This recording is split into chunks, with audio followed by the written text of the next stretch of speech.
नमस्कार, हमारे खास कार्यक्रम खबर में दम है में स्वागत आप सभी का।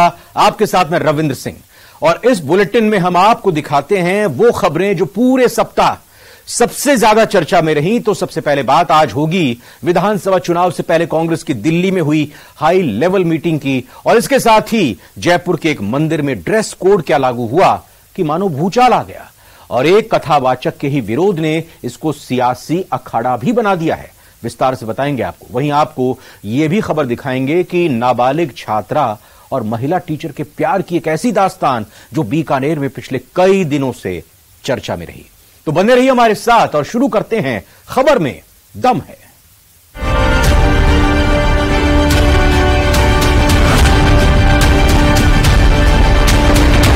सरकार रिपीट पर नेताओं में हौसला।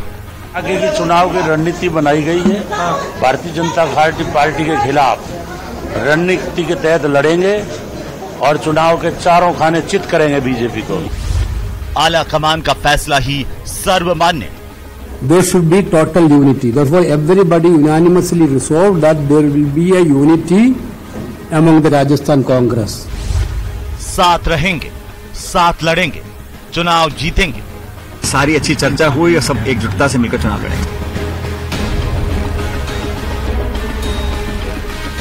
विधानसभा चुनाव से पहले कांग्रेस ने अपनी जीत की तैयारी पूरी कर ली है और जीत की घोषणा भी कर दी है। दिल्ली में एआईसीसी मुख्यालय में राजस्थान के मुद्दे पर महामंथन किया गया। करीब 4 घंटे तक चली बैठक में सभी मुद्दों पर विस्तार से चर्चा की गई। वहीं बैठक के बाद कांग्रेस के संगठन महासचिव केसी वेणुगोपाल ने जीत का दावा करते हुए एक बड़ा ऐलान भी कर दिया है। पहला बड़ा ऐलान किया गया कि पार्टी विधानसभा चुनाव से 3 महीने पहले यानी सितंबर में सभी 200 प्रत्याशियों की घोषणा कर देगी, ताकि प्रत्याशियों को तैयारी के लिए पर्याप्त समय मिले।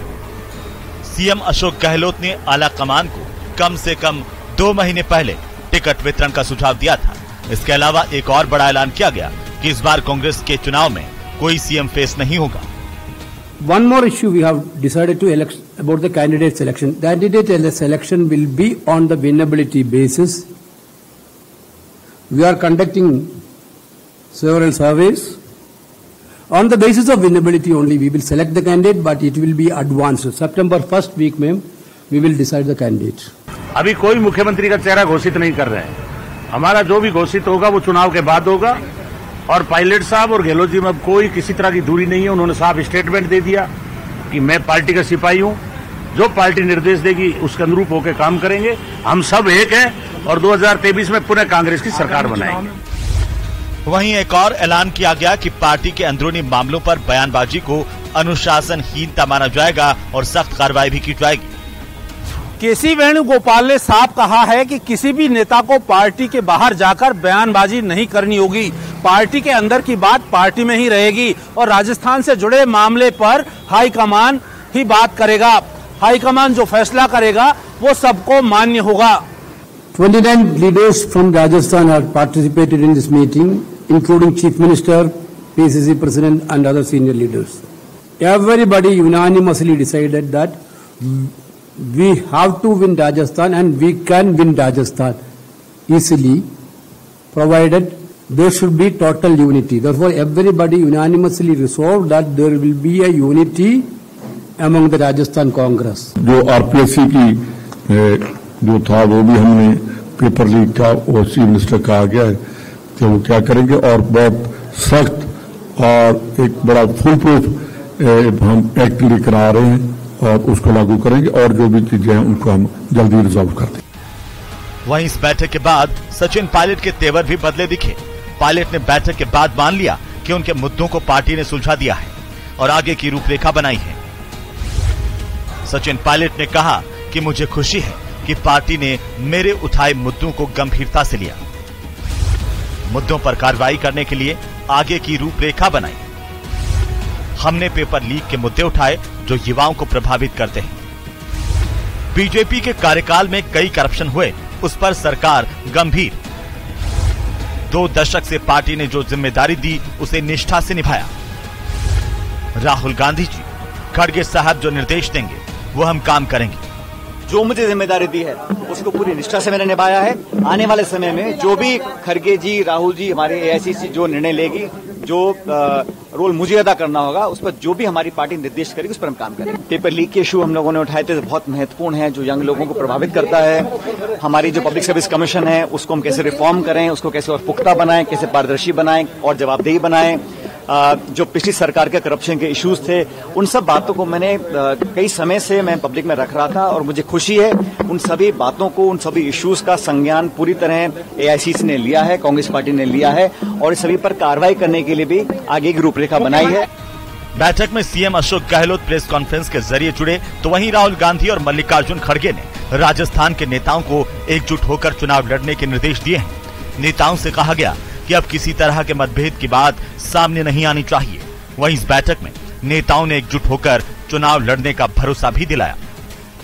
रणनीति के तहत लड़ेंगे और चुनाव के चारों खाने चित करेंगे बीजेपी को, ये रणनीति है। सब हम एक हैं, किसी तरह का विवाद नहीं है पार्टी में, हम सब एक हैं और जबरदस्त तरीके से जो है हम लोग भाजपा का मुकाबला करके और भाजपा को पहले की तरह ही बुरी तरह से हराएंगे राजस्थान। पायलट साहब मुख्यमंत्री जी के बीच में तनातनी है वगैरह वगैरह जो भी था, परंतु आज क्लियर हो गया। पायलट साहब ने स्वीकार कर लिया कि पार्टी का आदेश सर्वोपरि, पार्टी सत्ता में आएगी तो सब ठीक होगा, सत्ता में नहीं आएगी तो सबको नुकसान है। राजस्थान में कांग्रेस वापसी कर रही है। राहुल गांधी जी और खड़गे जी के नेतृत्व में हम सब लोग एक साथ, एक मन से, पूरी ताकत के साथ राजस्थान के चुनाव मैदान में उतर रहे हैं और न केवल राजस्थान बल्कि तेलंगाना, मध्य प्रदेश और छत्तीसगढ़ सहित राजस्थान में हम लोग सरकार बनाएंगे। मुख्यमंत्री अशोक गहलोत जी और सरकार ने निर्णय लिए हैं, उन निर्णयों का फायदा हम लोग लेंगे। और जो स्कीम्स लागू हुई हैं जनहित से जुड़े हुए मुद्दे हैं और ऐसे में मैं यही कहना चाहूंगा कि जहां पूरे देश के अंदर बेरोजगारी और महंगाई की मार जनता पर पड़ रही है, राजस्थान के अंदर अशोक गहलोत जी की महंगाई राहत कार्यक्रम की जो स्कीम है उसने बहुत बड़ा संबल जो है जनता को दिया है। वहीं बैठक में आरपीएससी पेपर लीक का मुद्दा भी उठा। कांग्रेस प्रदेश प्रभारी सुखजिंदर सिंह रंधावा और संगठन महासचिव केसी वेणुगोपाल ने कहा कि पेपर लीक को लेकर सख्त कानून बनाने जा रहे हैं और पेपर लीक केवल राजस्थान ही नहीं पूरे देश की समस्या है। जो आरपीएससी की जो था वो भी हमने पेपर लीक का और चीफ मिनिस्टर कहा गया है कि वो क्या करेंगे और बहुत सख्त और एक बड़ा फुल प्रूफ हम एक्ट लेकर आ रहे हैं और उसको लागू करेंगे और जो भी चीजें हैं उनको हम जल्दी रिजॉल्व कर देंगे। That is a general thing, not only Sachin's thing. Sachin raised some of the things, but it is a general apprehension of the people of Rajasthan. We have taken two decisions, major decisions yesterday. I think you are very well. RPSC nomination के लिए, Rajasthan Public Service Commission nomination, board nomination के लिए, we are going to fix a good criteria. New legislation is coming for that. लेकिन इन सब के बीच BJP ने कांग्रेस की बैठक को एक सर्कस करार दिया है। बीजेपी नेताओं ने कहा कि फोटो सेशन तो पहले भी हुए, लेकिन धरातल पर धुरविपरीत व्यवहार सामने आते हैं। अब लगभग मुझे तो ये उम्मीद खत्म हो चुकी कि जिस एकता का और जिस चीज का वो दावा करते थे, जिसके आधार पर वापसी का दावा करते थे, पर ऐसे बिखरे कुनबे की वापसी अब असंभव। एक एक को नकारा, निकम्मा, गद्दार और यशोजी के द्वारा राजद्रोह का मुकदमा दायर करने की व्यवस्था हूँ। और दूसरी ओर एक तरह से जो उन्होंने 3 मांगे रखी थी, उन मांगों से मैं पीछे नहीं हटूंगा। वो तीनों मांगे आज तक कोई पूरी की नहीं, भले कह रहे हो कि हम उसे आश्वासन देंगे। यानी इस तरह की बातें जो हुई हैं, मुझे लगता नहीं कि कोई धरातल पर आ पाएगी। सभाओं के अंदर मंच के ऊपर हाथ खड़ा करके दोनों नेताओं के संदेश ये देने की कोशिश करेंगे कि ये दोनों नेता एक है, लेकिन जनता के मत को भ्रमित करके सत्ता हथियाने के उपरांत सिर्फ अपने वर्चस्व की लड़ाई लड़ना और करोड़ों राजस्थान के वासिंदों की भावनाओं को आहत करना कांग्रेस की फितरत बन चुकी है। फिलहाल कांग्रेस ने तो अपनी अंदरूनी कलह को लेकर साफ कह दिया है कि अब साथ साथ हैं और साथ साथ ही चुनाव लड़कर जीतेंगे। बीजेपी की फूट का फायदा उठाने की कोशिश करेंगे। इसके साथ ही बीजेपी कैसे काम कर रही है उस पर भी नजर रखते हुए राजनीति बनाएंगे। राजस्थान में जीत के लिए राहुल गांधी, प्रियंका गांधी और मल्लिकार्जुन खड़गे भी कैंपेन में शामिल होंगे। कैमरा पर्सन अविनाश शर्मा के साथ राकेश शर्मा, न्यूज 18 राजस्थान, जयपुर। जयपुर के एक मंदिर में ड्रेस कोड क्या लागू हुआ, मानो भूचाल आ गया। इस पर कथावाचक के विरोध ने सियासी अखाड़ा बना दिया है। इस रिपोर्ट में ये देखते हैं।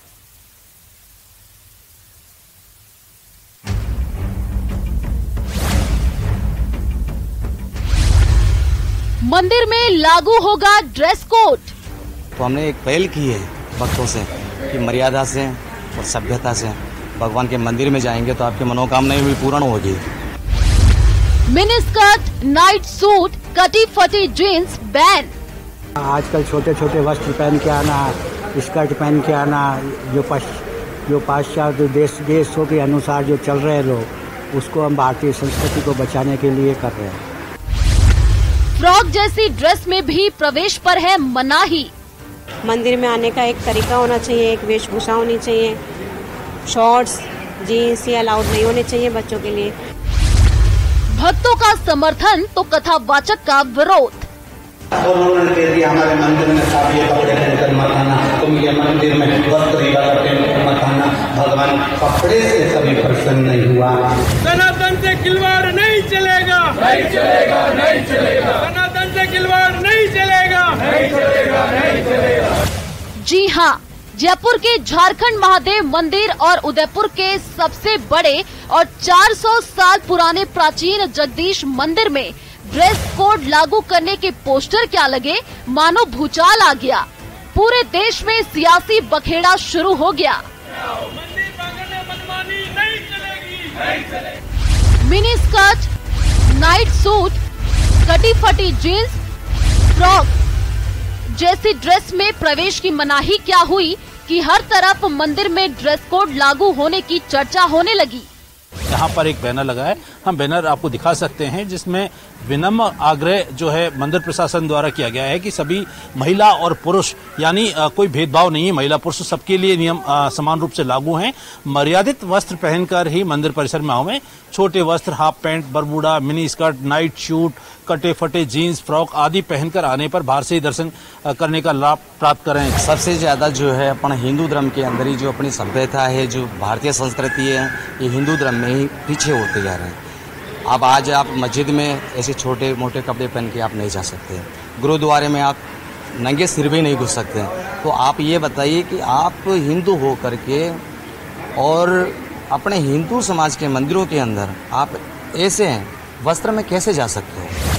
मंदिर प्रशासन का मानना है कि आने वाले युवा पीढ़ी को सनातन संस्कृति की जानकारी देने और मंदिरों में पूजा के साथ साथ भक्तों की धार्मिक भावनाओं को बनाए रखने के लिए ड्रेस कोड जरूरी है। अभी हम सिर्फ भारतीय संस्कृति को बचाने के लिए लोगों से विनम्र आग्रह कर रहे हैं। ड्रेस कोड तो अभी बाद में निर्धारित करेंगे, लेकिन अभी जो आजकल छोटे छोटे वस्त्र पहन के आना, स्कर्ट पहन के आना, जो पाश्चात्य देशों के अनुसार जो चल रहे लोग, उसको हम भारतीय संस्कृति को बचाने के लिए कर रहे हैं। सबसे निवेदन करूंगा कि जो मंदिर में जाएं तो अपने नियम, संयम और कर्म के द्वारा जाएं।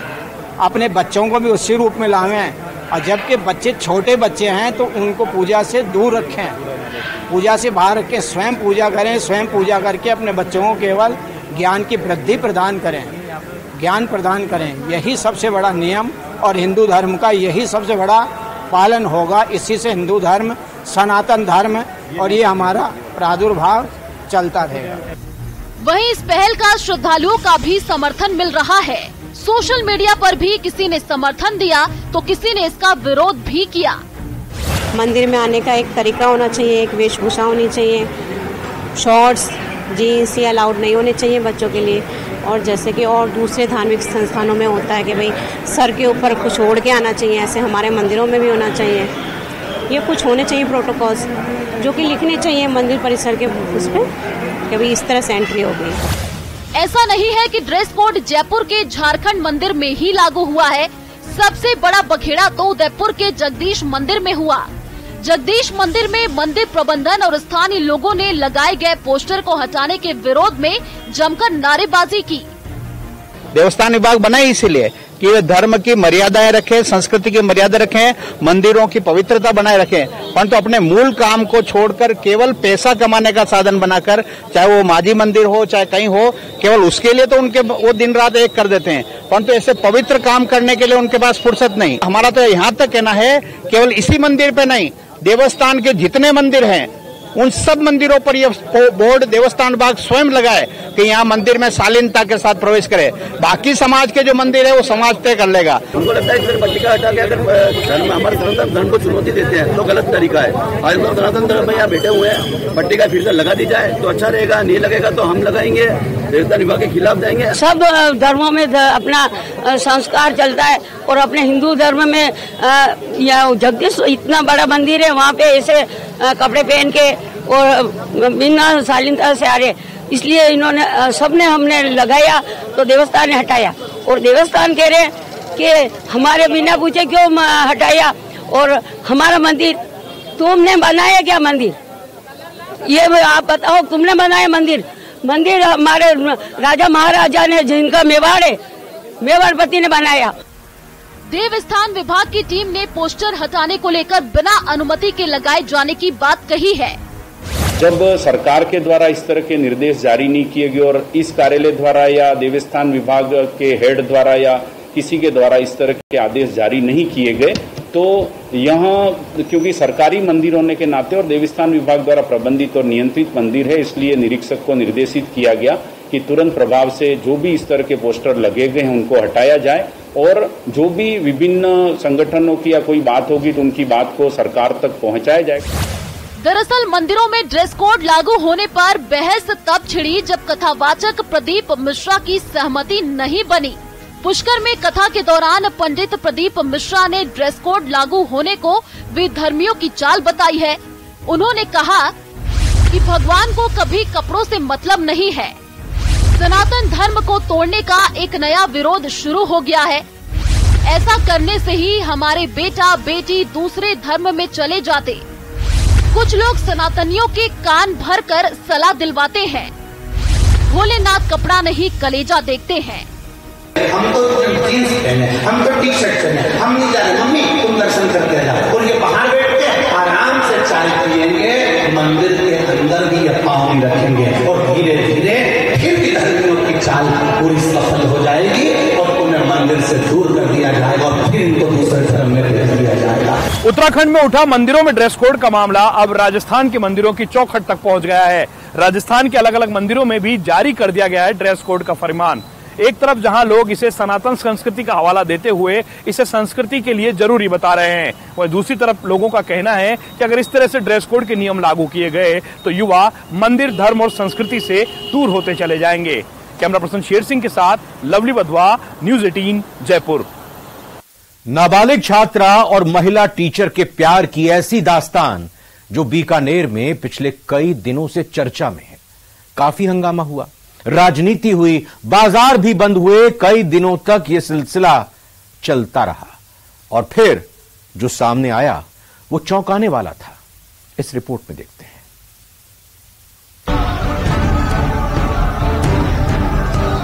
हम दोनों अपनी मर्जी से आए हैं क्योंकि हम दोनों एक दूसरे से बहुत प्यार करते हैं और हम एक दूसरे के बिना नहीं रहे। बीकानेर में समलैंगिक प्यार की अनोखी दास्तान। हम बहुत प्यार करते हैं एक दूसरे से, नहीं रह पाते एक दूसरे के बिना। नाबालिग छात्रा को महिला टीचर से है प्यार। हम दोनों बहुत एक दूसरे से प्यार करते हैं और मैं कोई बेवकूफ थोड़ी हूँ कि इनकी बातों में आ जाऊंगी, ऐसा बिल्कुल भी नहीं है।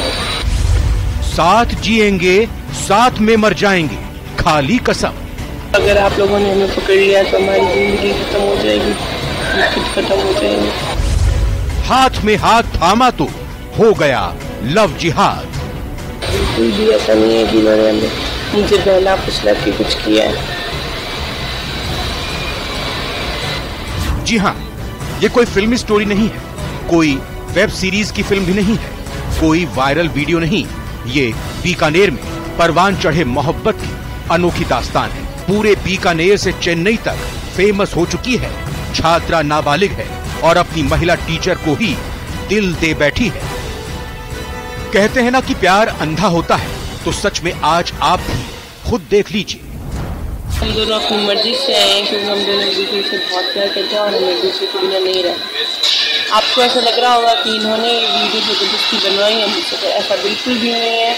मैंने खुद ने ये फैसला किया है कि हम ये वीडियो बनाएंगे और सबकी गलतफहमी दूर करेंगे कि इन्होंने कुछ नहीं किया है, हम अपनी मर्जी से आए हैं। ये मोहब्बत परवान क्या चढ़ी, कि पूरी दुनिया ही बेगानी हो गई, दुश्मन हो गई।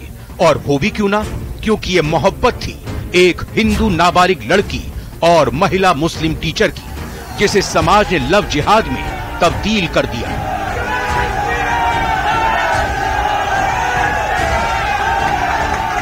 ये जो हो रहा है कि अगर ये लड़की 18 वर्ष की होती, मैंने सुधा को भी कहा, तो एक दिन आपके आगे पेश हो जाते कि हमने शादी कर ली है।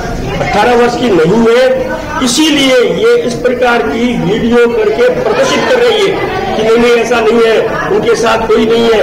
और जो वीडियो जो बना है वो कोई सेल्फी वाला नहीं है, किसी न किसी ने उसका वीडियो बनाया है। बीकानेर के श्री डूंगरगढ़ से लापता हुई इस नाबालिग छात्रा और इसकी महिला को चेन्नई से बरामद किया गया। इसको लेकर कई दिनों तक धरना प्रदर्शन हुआ, हंगामा हुआ, बवाल मचा और पुतला दहन तक किया गया। इतना ही नहीं, हिंदू संगठन से लेकर राजनीतिक संगठन तक सड़कों पर उतर गए और लव जिहाद बताते हुए धरना प्रदर्शन किया। व्यापारियों ने तो पूरे बाजार को ही बंद कर दिया।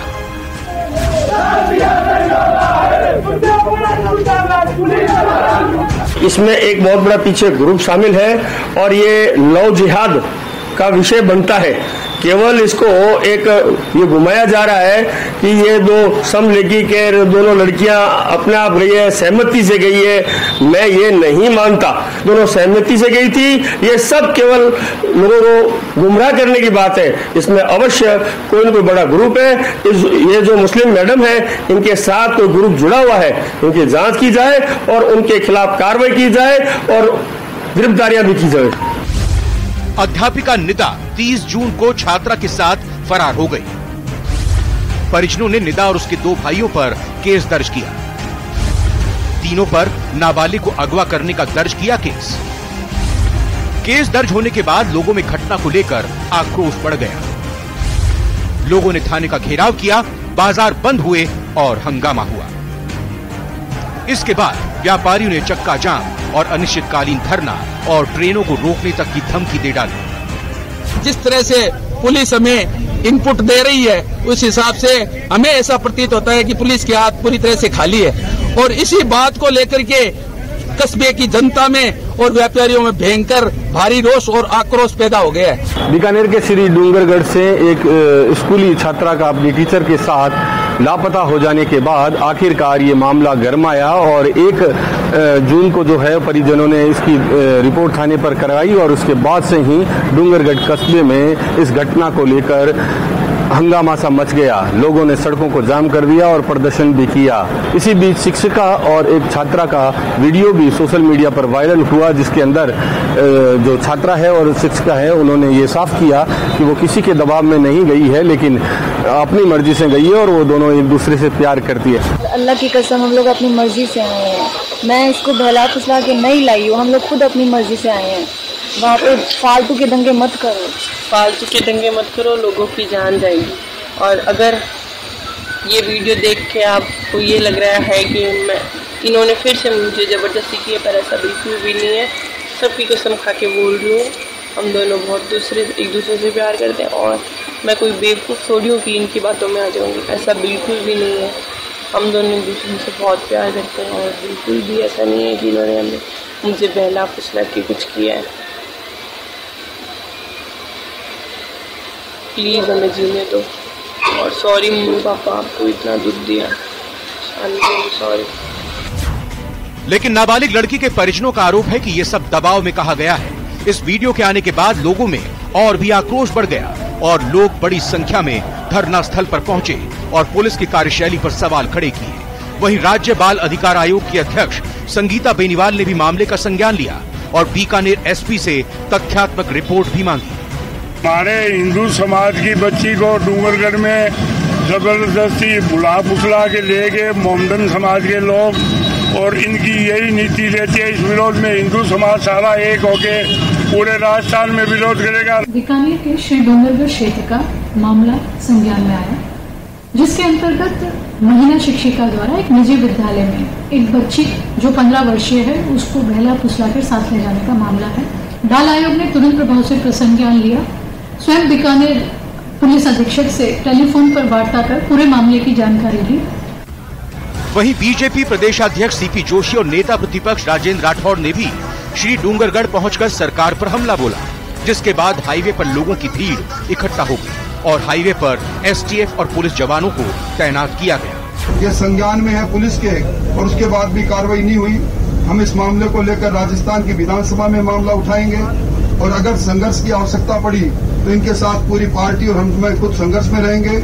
और मैं यहाँ से चेतावनी देकर जा रहा हूँ कि अगर लाठी का और जबरदस्ती का किसी तरह का उपयोग सरकार के इशारे पर हुआ तो उसके परिणाम सरकार को भुगतने पड़ेंगे। दोनों के दस्तयाब होने के बाद आईजी ओम प्रकाश ने पूरे मामले की जांच के बाद उचित कार्रवाई की बात कही। तमिलनाडु पुलिस की मदद से हमारी टीम जो वहाँ डीवाईएसपी कैंप कर रहे हैं उनको चेन्नई से दस्तयाब किया गया है और पुलिस सुरक्षा में उनको यहाँ लाया जा रहा है। लाने के बाद जो भी तथ्य है उनमें अन्वेषण किया जाएगा और कानून सम्मत कार्रवाई की जाएगी। आखिरकार 5वें दिन पुलिस ने इस छात्रा और शिक्षिका को चेन्नई से दस्तयाब कर लिया। इसके बाद प्रशासन और लोगों ने राहत की सांस ली और पुलिस ने इस शिक्षिका को पोक्सो एक्ट के तहत गिरफ्तार कर जेल भिजवा दिया गया है। वहीं छात्रा को बाल सुधार गृह में रखा गया था, जहां से बाल समिति ने उसे परिजनों के सुपुर्द कर दिया है। लेकिन लोग कह रहे हैं कि जब तक इस मामले का खुलासा नहीं होगा तब तक वह चैन से नहीं बैठेंगे। बीकानेर से न्यूज 18 के लिए विक्रम जागरवाल। खबर में दम है में आज फिलहाल इतना ही। आप बने रहिए न्यूज 18 राजस्थान के साथ।